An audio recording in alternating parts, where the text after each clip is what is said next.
सबसे पहले मैं हमारे इस्लामाबाद के जो जर्नलिस्ट बरादरी है और पार्लियामेंट्री एसोसिएशन जो है आपकी जर्नलिस्ट की, उनको सिंध में आने पे खुशामदीद कहता हूँ।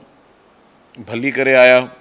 दिल की गहराइयों से आप तमाम जो हमारे इस्लामाबाद बेस्ड जर्नलिस्ट जो कि हुकूमत सिंध की खुसूसी दावत पर आज कराची में मौजूद हैं, आपका बहुत बहुत शुक्रिया कि आप अपना कीमती वक्त निकाल कर लेके आए।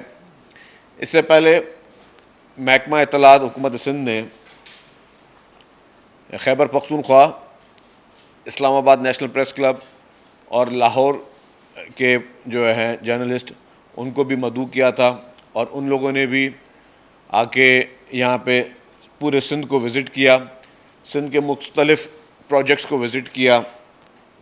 और जिस तरीके से आप लोगों के अभी मैंने ख़यालात सुने, जो आप अभी सखर और थर पार्कर विज़िट करके आए और फिर अब आप कराची में भी हुकूमत सिंध की जानिब से किए हुए वो सारे प्रोजेक्ट्स देखने जा रहे हैं, तो मैंने आपके ख़यालात सुने तो मुझे खुशी हुई। और यही हमारा मकसद था कि अनफॉर्चुनेटली पाकिस्तान पीपल्स पार्टी के ख़िलाफ़ एक माइंडसेट जो है वो पिछले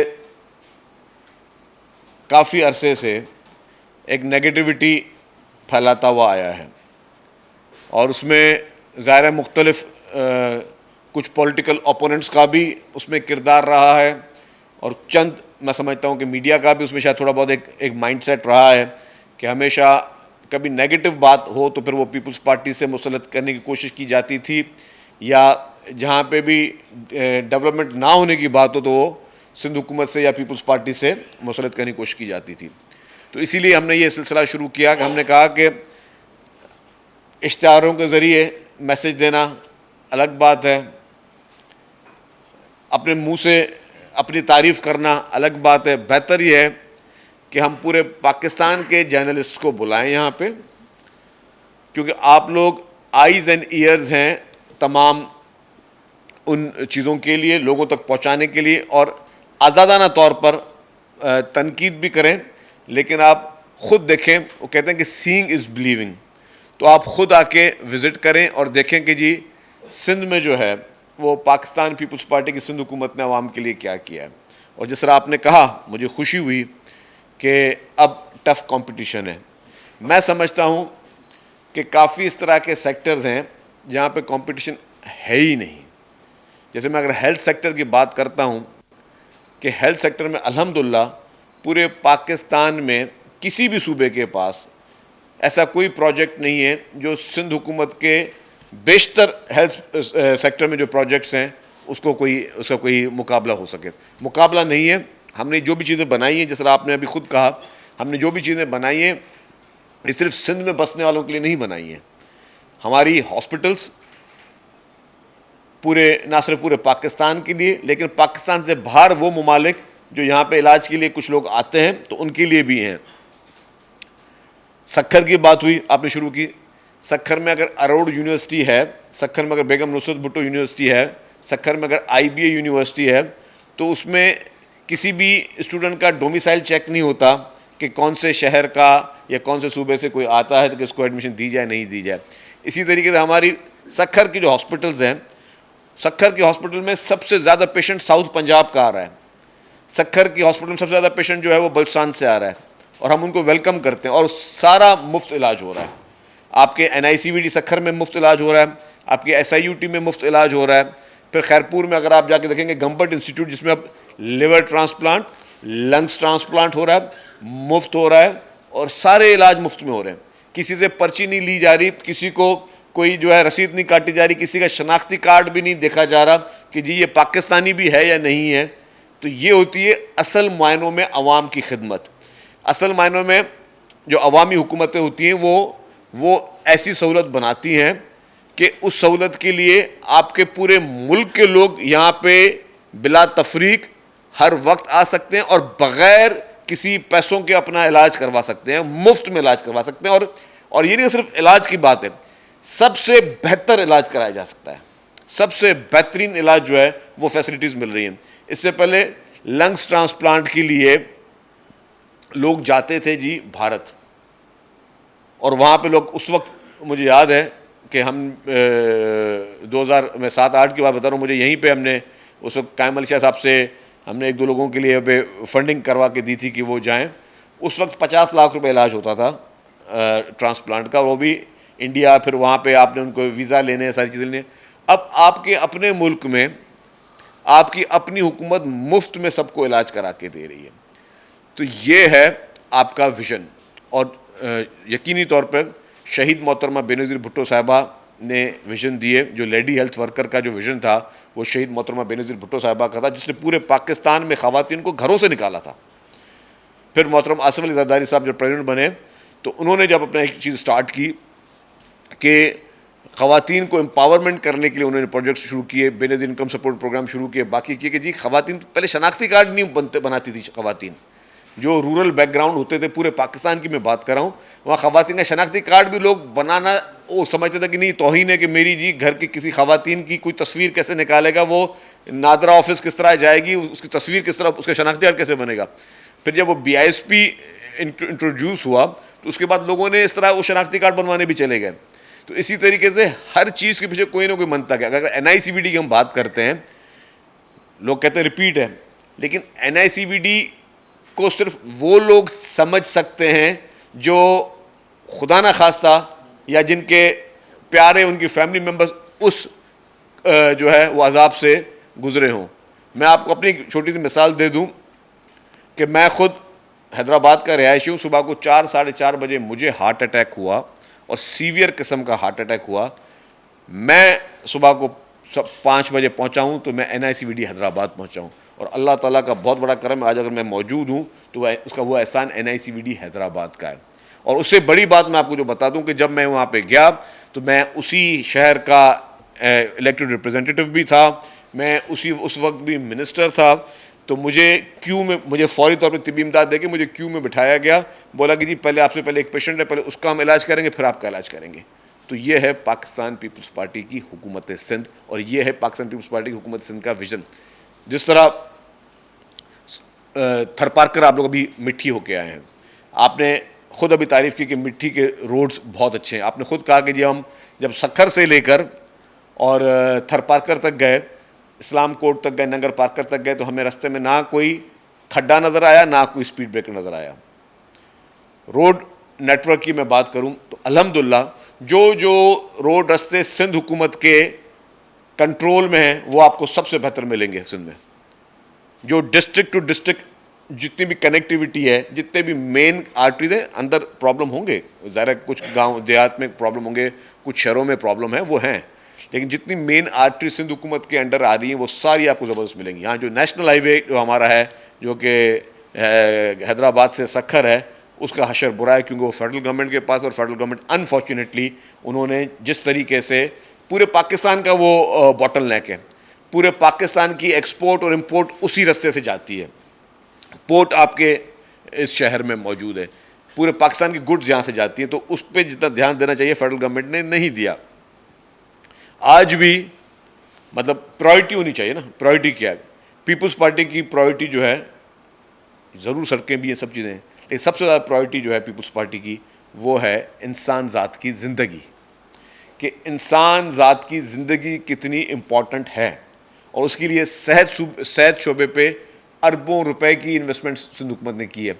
कराची में आप बैठे हैं, सिर्फ कराची की प्राइवेट हॉस्पिटल्स को, इंडस हॉस्पिटल को जो है हम बिलियंस ऑफ रुपीस हर साल जो है वो ग्रांट देते हैं, ताकि जी वहाँ पे लोगों के मुफ्त इलाज हो सकें। इसी तरीके से जो हमारे SIUT सेक्टर है, one of the best in Pakistan. हमारा अभी आप कराची में आज कल जाएंगे, जो आप साइबर नाइफ देखेंगे, साइबर नाइफ आप जाके देख लें, साइबर नाइफ में कैंसर का इलाज, और दुनिया के 15 ममालिक में कैंसर का इलाज होता है साइबर नाइफ से, लेकिन दुनिया में सिर्फ एक मुल्क है जहाँ मुफ्त में होता है, उसका नाम है पाकिस्तान, और वो पाकिस्तान पीपल्स पार्टी की सिंध हुकूमत करिए। फ्री में सिर्फ हम कर रहे हैं, बाकी हर जगह पे पैसे दिए जाते हैं। $50,000 जो है वो साइबर नाइफ के प्रोसेस को दी जाती है। और मैं आपको बताऊँ, आप जब साइबर नाइफ जाएंगे तो मैं अपने इन्फॉर्मेशन के अपने ऑफिसर्स हैं इनको भी ये रिक्वेस्ट करूँगा कि आपको वहाँ के OPD का रजिस्टर भी दिखाएं। वहाँ पे आपको ईरान का पेशेंट भी मिलेगा, वहाँ पे आपको अफगानिस्तान का पेशेंट मिलेगा, वहाँ पे आपको दुनिया के दीगर ममालिक के पेशेंट भी मिलेंगे जो सिर्फ ये सुन के आते हैं कि यार पाकिस्तान में एक सूबा है सिंध, सिंध में एक शहर है कराची, जहाँ पे साइबर नाइफ के ज़रिए हम अपने कैंसर का मुफ्त इलाज करवा सकते हैं। थर पार्कर आप गए, नंगर पार्कर, जो एनर्जी प्रोजेक्ट्स हैं, पब्लिक प्राइवेट पार्टनरशिप की भी बुनियाद जो पाकिस्तान पीपल्स पार्टी की सिंध हुकूमत ने रखी, वो कोई भी नहीं, कहीं पे आपको मिसाल नहीं मिलेगी। प्राइम मिनिस्टर शहबाज शरीफ साहब ने मेरे सामने सिंध में 2-3 दफ़ा ये बात कही है कि हमें सिंध से, अपने उन ऑफिसर्स को कहा, एक दफ़ा उन्होंने एहसन इकबाल साहब को कहा कि जी आप सिंध से सीखें कि पब्लिक प्राइवेट पार्टनरशिप में सिंध कितना आगे जा चुका है, सिंध किस तरीके से प्रोजेक्ट्स कर रहा है। जो थर कोल एनर्जी का जो पूरा ये कॉन्सेप्ट डाला गया, ये शुरू में विजन था शहीद मोहतरमा बेनज़ीर भुट्टो साहबा का। फिर जब मोहतरमा बेनज़ीर भुट्टो साहबा की हुकूमत गई तो उस वक्त भी जो MOUs या जो प्रोजेक्ट्स मोहतरमा शुरू करने जा रही थी, फिर उसके बाद PMLN की हुकूमत आ गई और उन्होंने वो सारे प्रोजेक्ट्स जो हैं वो स्क्रैप कर दिए। फिर जब 2008 में प्रेसिडेंट आसिफ अली जरदारी साहब मुल्क के सदर बने तो प्रेसिडेंट साहब ने कहा कि जी मैं पहला ये काम करूँगा कि मैं कोयले की बात करूँगा। और आपको मैं एक बात बता दूँ, आज हम एनर्जी क्राइसिस की बात करते हैं, मुल्क में मुआशी क्राइसिस की बात करते हैं। आज पूरे पाकिस्तान के तमाम बड़े मुआशी माहिर और तमाम बड़े जो इस बिजली के शोबे के माहिर हैं, वो इस नतीजे में पहुँचे कि पाकिस्तान में सबसे ज़्यादा अगर सस्ती बिजली बनाई जा सकती है तो वो कोयले से बनाई जा सकती है। और कोयला अगर पाकिस्तान में किसी ने निकाला और जो निकाल रहा है तो वो पाकिस्तान पीपल्स पार्टी की सिंध हुकूमत है।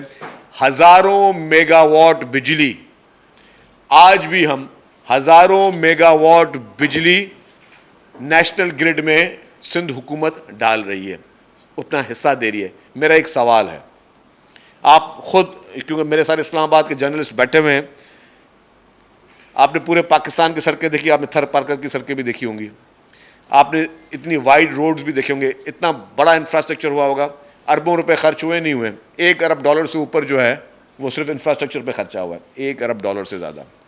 ये पैसे सारे सिंध हुकूमत ने भरे, ये सारे पैसे सिंध हुकूमत ने भरे, और वो जो बिजली जा रही है वो सिंध को नहीं जा रही है, वो नेशनल ग्रिड में जा रही है।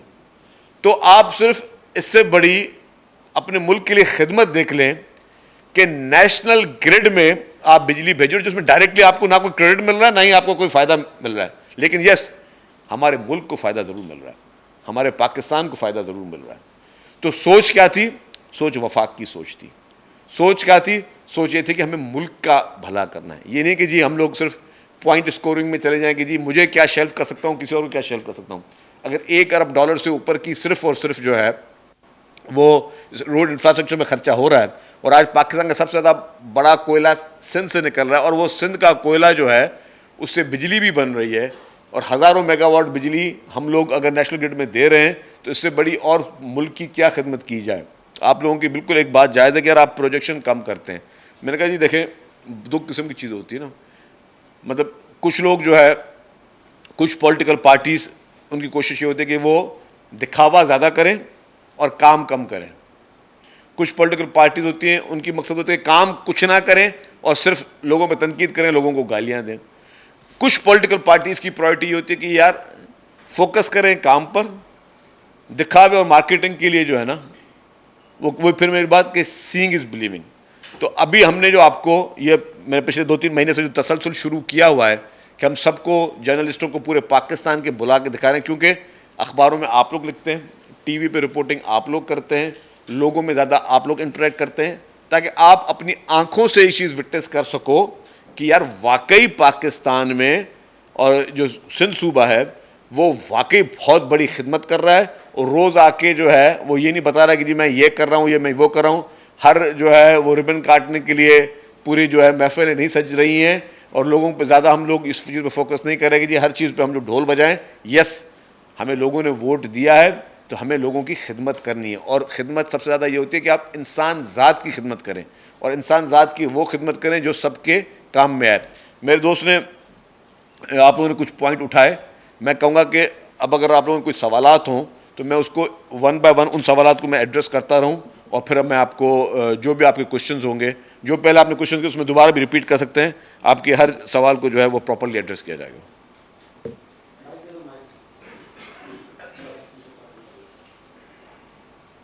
जी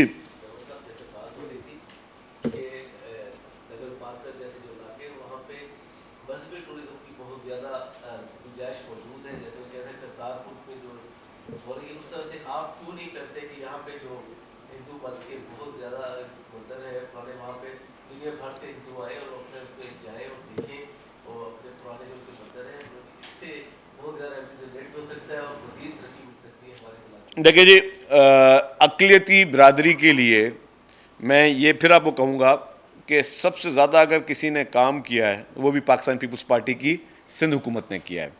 हमारी जितनी भी हमारी माइनॉरिटीज़ हैं, हमारी अक़लियत बिरादरी है, उसके लिए मेरे पास अभी पूरी वो एक वीडियो मैं आपको शायद दिखा सकता हूँ कि हमने बाकायदा तौर पर यहाँ पे उनके लिए नए नए मंदिर बनवाए हैं, उनके लिए चर्च जो है उनकी जो हिस्टोरिकल थे उनकी हमने रिहेबिलिटेशन बड़ी की हैं।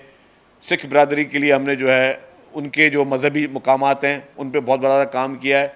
और सबसे ज़्यादा मैं आपको बताऊं कि माइनॉरिटी जो भी हमारे भाई हैं, जो हमारे सब्ज़ परचम में जो सफ़ेद एक पोर्शन उनका उनके लिए बाकायदा उनकी नुमाइंदगी के लिए दिया गया है।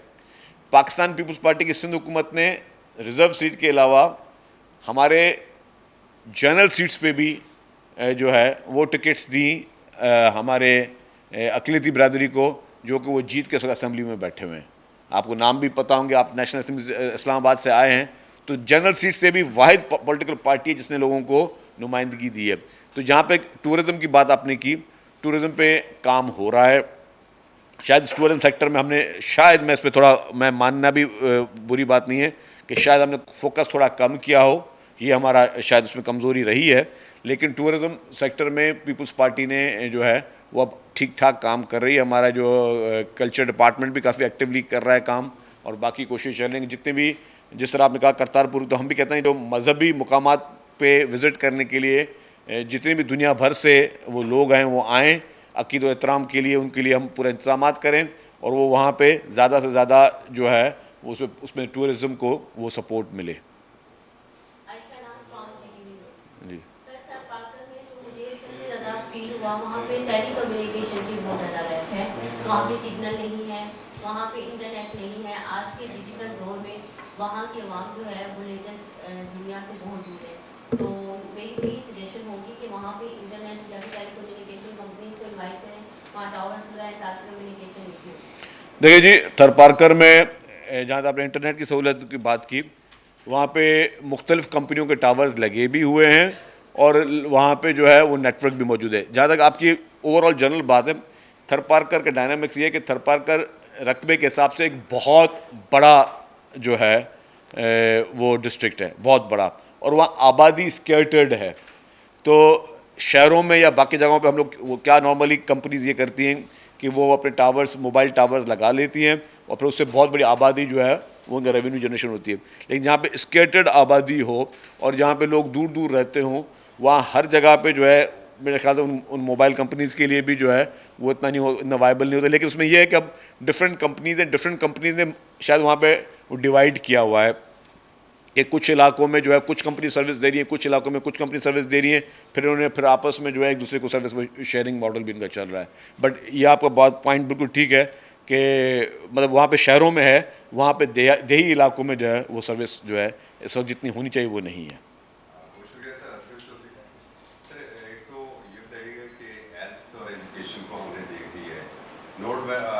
रोड नेटवर्क भी बहुत अच्छा है और जो पीने का साफ पानी है सर, ये एक बड़ा मसला है।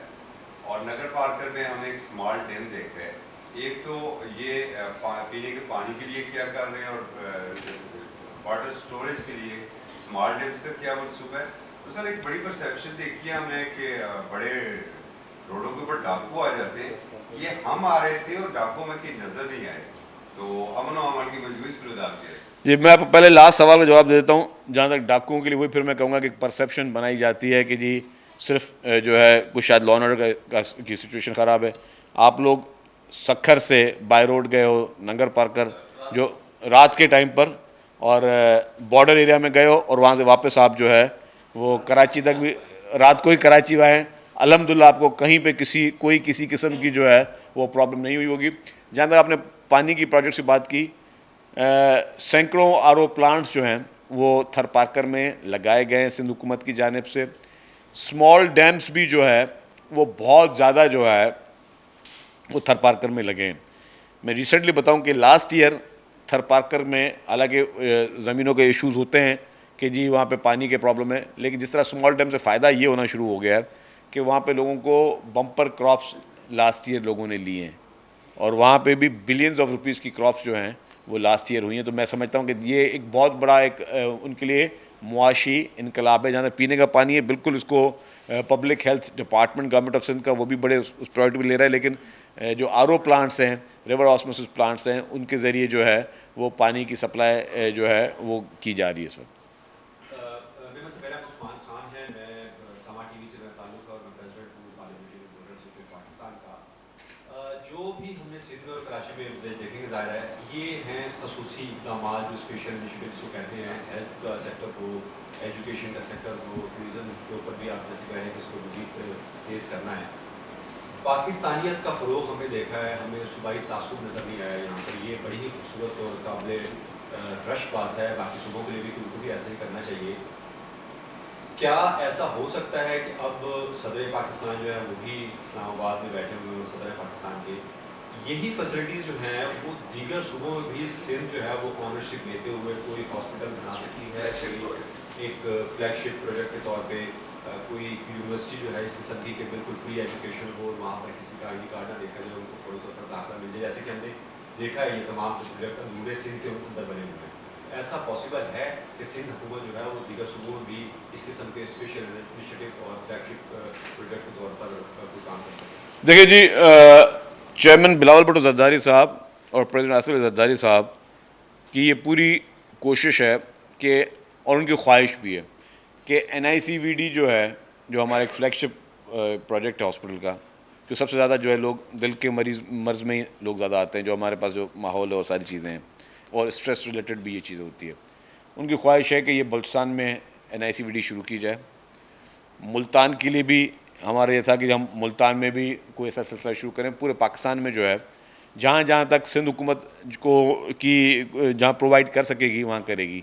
हाँ, हम ये दावा ज़रूर दे सकते हैं कि हुकूमत पंजाब, हुकूमत खैबर पख्तूनख्वा जहाँ जहाँ पे उनको असिस्टेंस चाहिए, कि बलूचिस्तान में तो अभी कह के आए चेयरमैन साहब, चीफ मिनिस्टर बलूचिस्तान को भी कहा है कि यहाँ पे NICVD मॉडल पे फौरी हॉस्पिटल शुरू की जाए।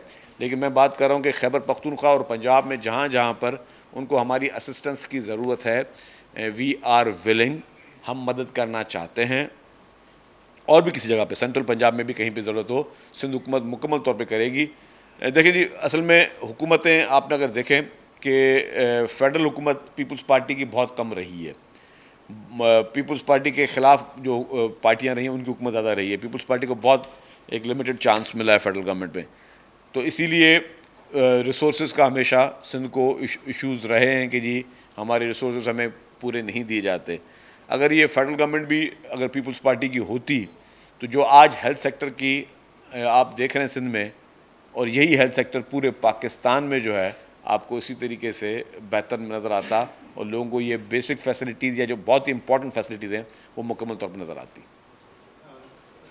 शकील साहब, एक वक्त था जब कराची को खास तौर पर और सिंध के बड़े शहरों को लिसानी बुनियादों पर जो है वो बांटा गया था, और एक तंजीम थी जो कि लिसानी बुनियादों पर जिसने कराची को भी यकमान बना रखा था, सिंध के बड़े शहरों में भी एक मसला था। अब इस वक्त सर क्या सूरत हाल है? कहीं ऐसा तो नहीं है कोई चिंगारी कहीं पर बाकी रह गई हो जिसको कोई हवा दे तो वो भड़क उठे?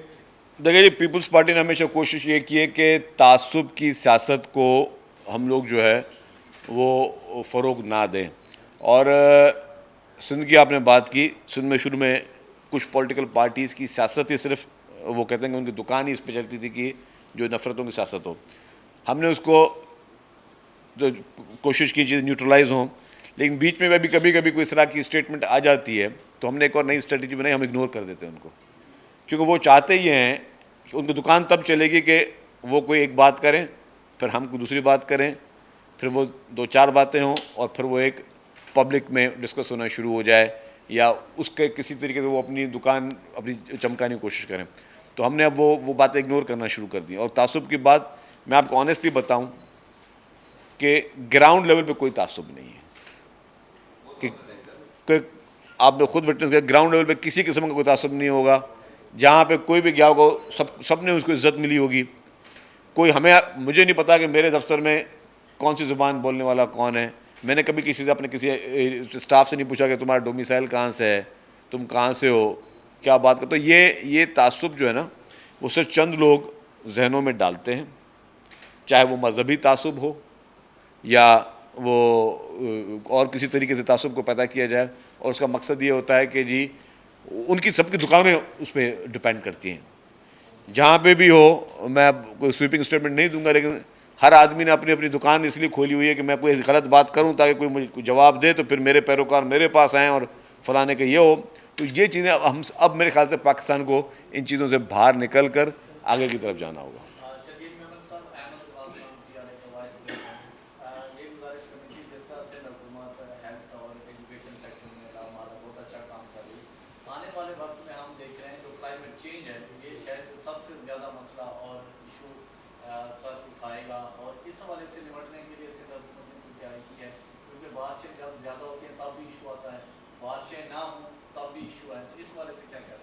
देखिए जी, इस पे पीपल्स पार्टी तो ऑलरेडी काम कर रही है। और आपने देखा होगा कि जो क्लाइमेट चेंज की आप बात कर रहे हैं, इसमें जिस तरीके से चेयरमैन बिलावल भुट्टो ज़रदारी साहब जब फॉरेन मिनिस्टर थे, इंटरनेशनली उन्होंने इस चीज़ को रेज़ किया, तो ये बहुत बड़ी बात थी। फिर उसके बाद जो सबसे अहम इशू ये है कि हुकूमत सिंध अपनी पूरी कोशिश कर रही है कि हमने, अगर आप दूसरे रूट से आ रहे होते तो आपके मैनग्रूव्स भी दिखाते, हमारी इन्फॉर्मेशन की टीम आपको, कि मैनग्रूव्स पे आप जाके देखेंगे। कल जा रहे हैं आप, तो कल आपको चलें आप मैनग्रूव्स भी देखेंगे, तो आपको अंदाज़ा हो जाएगा कि हम क्लाइमेट पे भी किस तरह काम करें। जो दूसरी अहम बात ये हुई थी, जो सैलाब आए थे, सैलाब के बाद सैलाब पंजाब में भी आए, KPK में भी आए, बलूचिस्तान में भी आए, सिंध में भी आए, लेकिन वाहिद सिंध हुकूमत थी और चेयरमैन बिलावल भुट्टो ज़रदारी साहब का विजन था कि 21 लाख घर बनाए जा रहे हैं। 21 लाख घर, और 21 लाख घर दुनिया का सबसे बड़े में बड़ा प्रोजेक्ट है ये मैं उस प्रोजेक्ट की बात नहीं कर रहा कि हम किसी सूबे का कोई कंपटीशन हो। इससे पहले नेपाल में एक कैटास्ट्रॉफी आई थी जहाँ पे 8 लाख घर उन्होंने बनाए थे।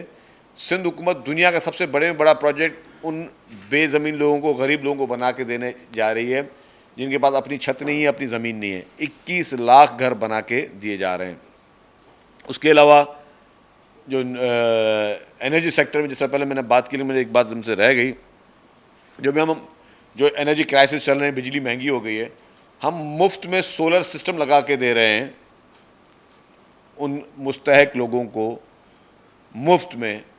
और वो ये होगा कि जी उनको 2 लाख घरों को इनिशियली हुकूमत लगा के दे रही है, और उन 2 लाख घरों को जो है वो किसी किस्म की भी जो है वो बिलिंग नहीं करनी पड़ेगी। वो लाइफ टाइम के लिए उनकी बिलिंग से उनकी जान छूट गई। इसी तरीके से एनर्जी सेक्टर में ही स्कूल्स, हॉस्पिटल्स, मसाजिद वो सोलराइज की गई हैं ताकि वहाँ पे भी लोड शेडिंग के इश्यूज़ ना हो और वहाँ पे एक्सेस बिलिंग के इशू ना हो।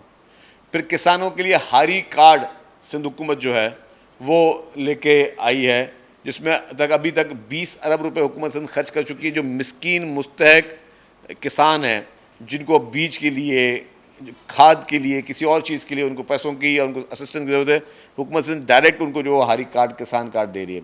इससे पहले हमने मज़दूर कार्ड भी इंट्रोड्यूस करवाया जो मज़दूरों को उनकी जो है फलाह और बहबूद के लिए था। तो जितने भी सोसाइटी के अहम सेक्टर जिसको हम लोग बात करना भी पसंद नहीं करते, हमारी मीडिया उन चीज़ों को डेवलपमेंट में सुनने भी पसंद नहीं करती। आजकल पता नहीं मज़ा ये आ गया कि बस कौन किसको गाली देता है, बस उस चीज़ को हाईलाइट करो। लेकिन जो सोशल इशूज़ हैं, जो लोगों के जेन्युइन इशूज़ हैं, उसमें देखेंगे पाकिस्तान में कौन कर रहा है। हमारे यही प्रोजेक्ट देख के हमें खुशी होती है कि अब पंजाब और बाकी सूबे भी हमारे प्रोजेक्ट्स देख के इसको फॉलो कर रहे हैं, जिसमें हम उनको वेलकम करते हैं। लेकिन मेरा सिर्फ कहने का मकसद ये है कि जितने भी बड़े और बेसिक लोगों की फलाह व बहबूद के लिए काम है, वो पाकिस्तान पीपल्स पार्टी की सिंध हुकूमत कर रही है। ट्रांसपोर्ट पे हमने काफ़ी अभी चीज़ देखी। आप सखर गए तो आपने बसें देखी होंगी, और इसी तरीके से अब कराची में भी जो है वो पीपल्स बस सर्विस, उसका नेटवर्क कराची में है, हैदराबाद में है, सखर में है, लाड़काना में है, मीरपुर ख़ास में है। पाकिस्तान की पहली ईवी बसेस, आपने एनवायरनमेंट का सवाल किया, उसमें मैं बात बता रहा हूँ। पाकिस्तान की पहली ईवी बसेस भी पाकिस्तान पीपल्स पार्टी की हुकूमत सिंध ने शुरू की है। आप देखें आज लाहौर में स्मोक की बातें हो रही हैं, आलूदगी की बात हो रही है, और बड़ा अफसोस करना पड़ता है कि पूरे पाकिस्तान में पहले नंबर पे आ रहा है लाहौर का नाम स्मोक की वजह से। और अब मैं आज कहीं देख रहा था तो ये कह रहे थे कि यहाँ पे हमें मज़ीद इलेक्ट्रिक गाड़ियाँ ले आएँ और सब चीज़ें जो है हम करें। सबसे ज़्यादा धुआं छोड़ने वाली होती हैं पब्लिक ट्रांसपोर्ट की गाड़ियाँ। पब्लिक ट्रांसपोर्ट में पाकिस्तान पीपल्स पार्टी की सिंध हुकूमत ने सबसे पहले जो है वो माहौलियात दोस्त गाड़ियाँ जो है वो इंट्रोड्यूस करवाई हैं। फिर ट्रांसपोर्ट में बताऊं कि ख़वातीन के लिए पाकिस्तान में पहली पीपल्स पार्टी की सिंध हुकूमत जिसने पिंक बसेस शुरू की हैं, ताकि ख़वातीन अपने घर से निकलें, स्कूल जाना है, कॉलेज जाना है, जॉब पे जाना है, उस बस में चलें जिसमें कंडक्टर भी ख़वातीन हैं। हमने ख़वातीन ड्राइवर्स भी ट्रेन करना शुरू कर दिए हैं, और ख़वातीन ड्राइवर्स भी हमने उनको ट्रेनिंग दी है। तो ये सारी चीज़ें जो हम प्रोवाइड कर रहे हैं, ये सारी फैसिलिटीज़ दे रहे हैं, ये सारे रेवोल्यूशन है। आप मुझे बताएं कि पूरे यूरोप में, पूरे यूके में, पूरे यूएसए में, पूरे गल्फ़ में कहीं भी किसी मुल्क ने ख़वातीन के लिए सिर्फ इस तरह की चीज़ मखसूस नहीं की। ये हमारी पाकिस्तान पीपल्स पार्टी की सिंध हुकूमत थी जिसने ये फैसिलिटीज़ उनके लिए जो है वो मुकर्रर की है।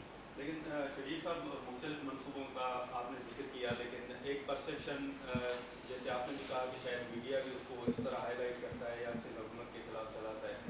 वहीं पर एक चीज़ ये है कि जब भी कराची में बारिश होती है तो उसके बाद मुख्तलिफ सड़कें ब्लॉक होने की खबरें चलना शुरू हो जाती हैं, पानी सड़कों पर खड़े हो जाने की खबरें चलती हैं, और ये खबरें किसी हद तक मीडिया तो चलाता ही है, लेकिन जो आपके सियासी मुखालफिन हैं वो भी जिक्र करते रहते हैं। मुख्तलिफ मनसूबों के साथ साथ जो आपने जिक्र किया, वहीं पर एक कॉन्सेप्ट ये भी है कि सिंध में करप्शन सबसे ज़्यादा है। एक कॉन्सेप्ट ये भी है कि कराची में टैंकर माफिया अभी भी है, पानी चोरी होता है, बिजली चोरी होती है। आप एक ही जमात को वफाक में सपोर्ट कर रहे हैं और कराची में आप सियासी मुखालफिन हैं MQM। क्या वजूहत हैं कि आप MQM को अभी तक मुतमईन नहीं कर सके? कौन कौन से नुकात हैं जो आप समझते हैं कि वाकई MQM के ये नुकात बड़े इंपॉर्टेंट है और ये वैलिड पॉइंट्स हैं? देखिए जी, जहाँ तक आपने बात की MQM की, तो MQM की तो मैं क्लियर कर दूँ कि जी जो उनके शुरू में मुतालबे होते थे, अगर ये थे कि जी बल्दियाती इदारे जो है ज़्यादा मुस्तक़िम, तो बल्दियाती इदारों जो हैं वो पावर में हैं और बल्दियाती इदारों को पावर दिया गया। अब MQM ने इस बल्दियाती इलेक्शन में ख़ुद बायकॉट किया, तो वो मैं किसी को ज़बरदस्ती तो इलेक्शन पे खड़ा करके या इलेक्शन को जितवा नहीं सकता। जहाँ तक आपने बात की कि जी सिंध पे हमेशा इल्ज़ाम रखते हैं, तो मैं आपको एक बात बता दूँ, मैं इससे पहले मैंने शुरुआत ही वहीं से की थी कि जी एक सोची समझी साजिश के तहत पीपल्स पार्टी या सिंध हुकूमत के ख़िलाफ़ एक प्रोपेगेंडा की दुकान खोली गई। हालांकि मसाइल हैं, ये नहीं बोला कि जी यहाँ पे कुछ नहीं ऐसी चीज़ है, मसाइल हैं, मसाइल पूरे पाकिस्तान में, मसाइल खैबर पख्तूनख्वा में भी होंगे, बलूचिस्तान में भी होंगे, पंजाब में भी होंगे, इस्लामाबाद में भी होंगे, सिंध में भी होंगे, हर जगह पे होंगे। लेकिन सिर्फ आप एक जगह को टारगेट करके जब आप बात कर रहे होते हैं तो फिर आप परसेप्शन बनाने की कोशिश कर रहे होते हैं। और जब भी ये बाकायदा माजी में मुहिमें भी चली हैं, कैरेक्टर असैसिनेशंस भी की गई हैं, हमारे लीडरान को 11-11, 12-12 साल तक जेल में रखा गया, फिर आखिर में हो गया जी बाइज़्ज़त बरी हो गए जी। तो जब आप किसी को कैरेक्टर असैसिनेशन स्टार्ट करते हैं ना, तो आप ये नहीं देख रहे होते कि यार इसके आफ्टर इफेक्ट्स क्या होंगे, आप उन लोगों को का कितना बुरा चेहरा बना के पेश कर रहे हो। आज पाकिस्तान का मसला भी एक इशू यही है कि एक सोची समझी साजिश के तहत कुछ पॉलिटिकल पार्टीज़ को गंदा करके पेश किया गया और एक शख्स को फरिश्ता करके बनाया गया, पैदा किया, एक उसको पोर्ट्रेट किया गया कि ये फरिश्ता, बाकी सारे बुरे हैं। तो अब उस जिस तरह आपने उसको, आपकी प्रोपेगेंडा की मशीन शुरू हो गई और सारी चीज़ें शुरू हो गई, तो फिर उसको अब आप उसको ठीक करें, कभी कभी ज़ख़म आप बढ़ा देते हो, फिर उसको ठीक करने में बड़ा टाइम लगता है।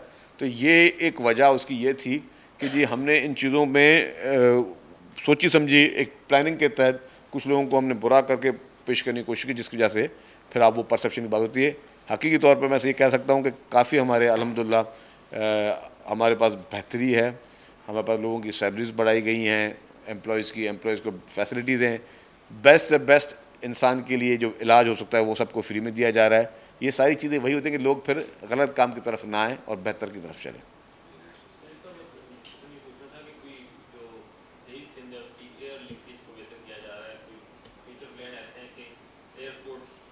हाँ, बहुत ज़बरदस्त सवाल, मैं भूल क्यों गया ये सवाल।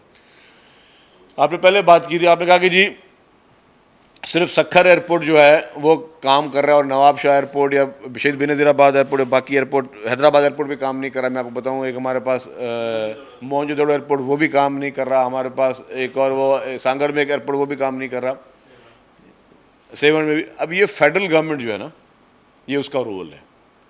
सिंध हुकूमत के हवाले होता तो हम कर लेते। हमने पहली सूबाई हुकूमत है जिसने एयरपोर्ट अपना बनाया, जो थरपारकर में बनाया, पहली सूबाई हुकूमत है। पाकिस्तान में और किसी सूबाई हुकूमत ने एयरपोर्ट नहीं बनाया, हमने वो एयरपोर्ट बनाया। अब मैं वो आपको बता रहा हूँ कि जी ये फेडरल गवर्नमेंट की जिम्मेदारी है कि सखर भी शायद इस तरह की प्लानिंग में था कि इसको भी और कर्टेल किया जाए या इसको भी बंद कर दें, तो ये ज़्यादती होगी। शहीद बेनज़ीराबाद एयरपोर्ट जो है वो भी फंक्शनल होना चाहिए, मोहनजोदड़ो एयरपोर्ट भी फंक्शनल होना चाहिए, हैदराबाद एयरपोर्ट, आपका हैदराबाद एयरपोर्ट मौजूद है। लास्ट एक पीआई के एमडी थे, उनसे मेरी बात हुई, उन्होंने कहा कि जी हम फ्लाइट चला सकते हैं। मैंने चलाते क्यों नहीं आप, जब चला सकते हैं तो हमें इन एयरपोर्ट्स को फंक्शनल करें, लोगों की कम्युनिकेशन को आसान करें, लोगों की मोबिलाइजेशन को आसान करें, ताकि लोग ज़्यादा से ज़्यादा आके वो एक्टिविटी करें। अब वो चीज़ हमारे सूबाई हुकूमत के बियॉन्ड है, वो फेडरल गवर्नमेंट के डोमेन में आती हैं, तो इसलिए हम चाहते हैं कि उसमें बेहतरी हो जाए। सर ये पूछना चाहूँगा कि एक ऐसी चीज़ समंदर जो है रोज़गार का जरिया भी है, लेकिन सफ़र के लिए सड़कों पर तो जोर दिया जा रहा है, फ़िज़ाई सफ़र के लिए समंदर के रास्ते से बलूचिस्तान, सिंध के मुख्तलिफ इलाके और दरियाए सिंध में भी माजी में कश्तियाँ चलती रही और लोग सफ़र भी करते थे और इसके ज़रिए से मुख्तलिफ अशिया लाते थे। इस पर क्यों दोबारा से तवज्जो नहीं दी जा सकती या दी जा रही है, इस पर कोई आइडिया हो? इसके अलावा जहाँ PhDs हमने देखे थे वो तैयार हो रहे हैं, आला तालीम है, टेक्निकल एजुकेशन क्योंकि नौजवानों की अक्सरियत है हमारी आबादी की, तो इस हवाले से क्या किया जा रहा है? और आर्टिफिशियल इंटेलिजेंस और IT के लिए क्या मुस्तकबिल के मंसूबे हैं और रोज़गार की फराहमी के लिए क्या? अब बहुत ज़्यादा सवाल हो गए, लेकिन IT पे और आर्टिफिशियल इंटेलिजेंस पे आपने देखना है तो मेरे इस दफ्तर को देख लीजिएगा, इसमें आपको IT भी मिलेगी और आर्टिफिशियल इंटेलिजेंस भी मिलेगी, जो हमारा इंफॉर्मेशन का ऑफिस है यहाँ पे। बाकी जहाँ तक आपने बात की इसकी पानी के ज़रिए सफ़र की, पोर्ट एंड शिपिंग मिनिस्ट्री को इसको देखना है। और फिर मैंने कहा कि काफ़ी ऐसे फैसले जो फेडरल गवर्नमेंट ने करने हैं, लेकिन मैं आपको ये बात बता दूं कि पहले फेरीज़ चलती रही हैं और सिर्फ सूबों के बीच में नहीं, ये मुल्कों के बीच में भी चल सकती हैं, क्रूज़ चलते हैं दुनिया में, फेरी सर्विसेज चलती हैं, तो ये हमें सबको उसको प्रोमोट करना चाहिए। और ये again it is a domain of the federal government because the port and shipping is under the federal government, तो it is purely their domain. But इस चीज़ पे हमें आना चाहिए, हमें चीज़ों को बढ़ाना चाहिए, हमें सारी चीज़ें छोड़ के अब आगे चलें। और मैं समझता हूँ कि पाकिस्तान में इस वक्त जो हालात हैं, चीज़ें बेहतरी की तरफ जाना शुरू हुई हैं। आपका स्टॉक एक्सचेंज बेहतर हो रहा है, आपका जो इंटरेस्ट रेट है वो कम हो रहे हैं, जिससे कारोबारी अफराद का कॉन्फिडेंस लेवल ज़्यादा बढ़ेगा। तो हमें उस सारी चीज़ को उसको उसी तरीके से आगे बढ़ाना चाहिए। जैसे कि आपका हम सिंध घूमे, हमने बहुत सारी जो चीज़ें देखी, हमारा सिंध, हाँ हमारा, आप सबका सिंध, हाँ हमने देखा हाँ आप सबका है। बहुत सी अच्छी चीज़ें वहाँ पर हमने देखी। एक क्वालिटी एजुकेशन की जो हम बात कर रहे हैं, इसको हम ग्रास रूट लेवल पर कैसे ला सकते हैं, ताकि हमारे पास जो इतनी अच्छी यूनिवर्सिटीज़ हैं और जहाँ पर दुनिया से अब लोग आ रहे हैं, पाकिस्तान भर से लोग आ रहे हैं, तो हम अपने जो बच्चे हैं उनको नीचे से ट्रेन करके क्यों नहीं लेके जा सकते वहाँ तक। मुकम्मल सिंध की मैं बात कर रहा हूँ, कुछ एडॉप्ट किए स्कूल यूनिवर्सिटीज़ ने, लेकिन ये सारा क्यों नहीं हो सकता? देखिए, ये हर चीज़ का बेस होता है नीयत से ना। नीयत ये है कि लास्ट एजुकेशन डिपार्टमेंट ने कोई 30-35 हज़ार टीचर जो अपॉइंट किए, वो सखर वाला IBA जो आप देख कर आए ना, उन्होंने टेस्ट किए और उन्होंने पास किए तो वो हुए। तो अपॉइंटमेंट्स प्योरली मेरिट बेसिस पे, कि जो टेस्ट पास करेगा वही टीचर बन सकता है, ये पहली उसकी है कड़ी। फिर फिर है कि जी इनकी सैलरीज बढ़ा दी जाएँ ताकि लोग टीचिंग प्रोफेशन में आएँ। Salary structure is very good in education department, specially in Sindh. वो सिंध हुकूमत वो उसको कर रही है। अब बेसिक एजुकेशन में ये मेन चीज़ें हैं। अब हमने जो है सिंध एजुकेशन फाउंडेशन भी एक बनाई है, जिसने यूएसएड के साथ दुनिया के बेहतरीन स्कूल्स जो हैं, दुनिया के बेहतरीन स्कूल सिंध में जो हैं वो कायम किए हैं। इसी तरीके से अडॉप्ट स्कूल पॉलिसीज़ भी चल रही हैं। प्राइमरी एजुकेशन को पे भी कोशिश मज़ीद हो रही है कि इस फील्ड में हमें पैसों की भी कोई फाइनेंशियल इशूज़ नहीं है। अगर आप देखेंगे सिंध हुकूमत का, तो सबसे ज़्यादा बजट जो सिंध हुकूमत का है वो या आपको हेल्थ में मिलेगा या एजुकेशन में मिलेगा। हमने प्रायोरिटी ही उसको रखी है कि तालीम, तो क्योंकि कोई भी शख्स जो है उसकी पहली बेसिक वरी क्या होती है, सेहत और एजुकेशन। वो सिंध हुकूमत उस पर इनकलाबी तौर पे काम कर रही है। फिर तीसरा कि जी उसकी हर एक को अपना मकान चाहिए, उस पर भी सिंध हुकूमत काम कर रही है। जैसे रोटी कपड़ा मकान की बात करती है पीपल्स पार्टी, तो मकान 21 लाख लोग, 21 lakh is not a small, 21 lakh ख़ानदान। अब आप इसको मल्टीप्लाई करें, किसी घर में 6 लोग होंगे, किसी घर में 7 लोग होंगे, फिर इनको अब 21 लाख से मल्टीप्लाई करें तो ये आप बहुत बड़ी एक जो है लोगों की सर्विस कर रहे हैं। किसी का जो नारा था वो 29 लाख रह गए आपके पीछे से। वो जिन्होंने नारे लगाए थे वो नारे तक ही महदूद रहे। वो मुझे कल भी कोई बोल रहा था कि जी, एक मज़ाहिया बात कर लेता हूँ कि जी वो कहते थे कि जी हमें अमेरिका ने निकाला, और जो है आपका जो है भुट्टो साहब के लिए भी आप ये कहते। तो मैंने को एक बात कही, मैंने कहा जी देखें, शहीद जुल्फ़िकार अली भुट्टो साहब ने मुल्क को एटमी ताकत दी और पूरी दुनिया में मुसलमानों को, मुसलमान मुल्कों को वो इकट्ठा कर रहे थे। वो तो थ्रेट थे, तो उस पर तो हमारी शिकायत बनती भी है। आपने 2-4 लंगर खाने सिर्फ खोले, उस पर आपको कोई एक मुल्क आके निकालने चला जाएगा तो वो मनता कि नहीं बनती। सिर्फ 2-4 लंगर खानों के अलावा आपके पास और कुछ नहीं सेल करने के लिए कि आपने सरकारी पैसों पे 2-4 लंगर खाने खोल दिए और आप कहते हैं कि इससे आप जो है कौमी हीरो बन गए, तो वो आपकी बात नहीं बनती।